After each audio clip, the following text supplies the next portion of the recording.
Page 172, of Witches and Dinosaurs. How many Puritans do you know?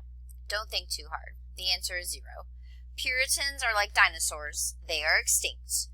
I'll tell you what happened to them in just a minute, but don't worry, things worked out well. Many of their descendants turned into New England Yankees. Others are spread all across the nation. Many go to Congregational church. In some ways, however, we are all descendants of the Puritans. If you are an American, you are a descendant of the Puritans, at least a little bit, because many American laws and ideas come from Puritan laws and ideas, and they are some of the best we have. You see, the Puritans hoped to build a place on earth where people could live as the Bible says they should, a place where people would be truly good. Governor Winthrop called Puritan's Massachusetts a city upon a hill. He expected it to stand tall as a symbol to the rest of the world. The eyes of all the people are upon us, he said.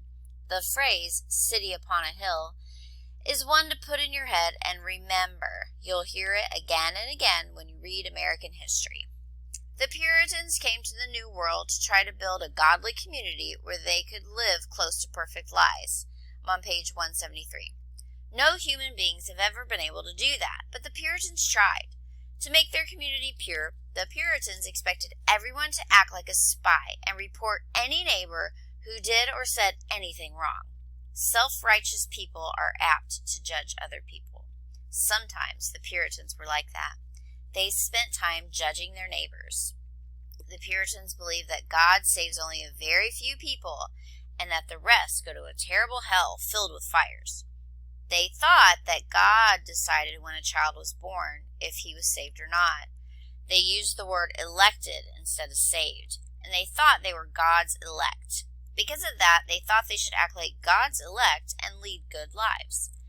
Puritan ministers said that people were naturally sinful, but if they sinned, they would go to that terrible hell.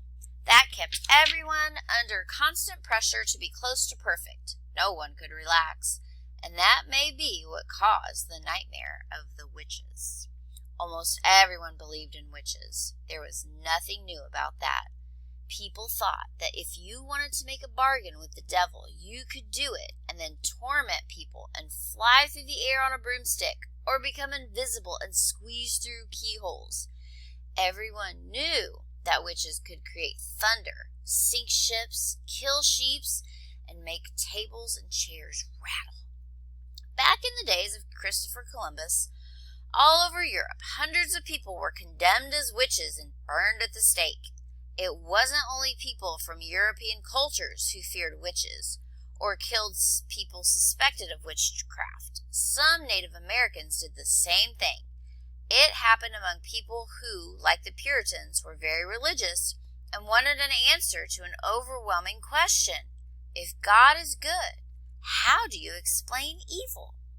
Sometimes you can't explain a sudden earthquake that destroys your town, or a blight that settles on the corn crop and destroys your winter food supply. Witchcraft is an easy answer. In the colonies, some men and women were hanged or drowned for witchery, but what happened in Salem, Massachusetts was different from the usual story. It all began with some little girls and their servant, Tituba, a poor woman from the West Indies who told stories of the devil and witches and voodoo. The girls were 9-year-old Elizabeth Parris, 11-year-old Abigail Williams, and their friends. Tituba's stories must have been scary, especially around the fire at night. But when Tituba taught the girls to bark like dogs and mew like cats and grunt like hogs, that might have been fun. Although Elizabeth's father, the Reverend Samuel Parris, didn't think it was fun at all. When he saw the children grunting and mewing and sometimes acting as if they were having fits, he remembered reading books from England about spells laid on people by witches. He became alarmed. And then, to everyone's astonishment, on Sunday the girls spoke out during church meeting and they said silly things. "There is a yellow bird on the minister's head," cried Ann Putnam. No one would interrupt a church service except the devil. So when the girls said Sarah Good, Sarah Osborne, and Tituba were bewitching them, everyone believed them. The two Sarahs denied the charge, but they were old and poor, and no one listened to them, especially after Tituba said that she did indeed fly through the air on a broomstick. The little girls might have been pretending when they started, but soon they were telling of torture and witchery, and perhaps they convinced themselves, or maybe now they were afraid to tell the truth. Their stories grew longer and their screeches louder. Suddenly, anything that went wrong in that little town was the fault of a witch. Salem was mad with witch fever. 5-year-old Dorcas Good was taken to jail and chained to her mother. When the girls said she was tormenting them, the other people began talking of witches and pointing at their neighbors. A court was called to hear the evidence.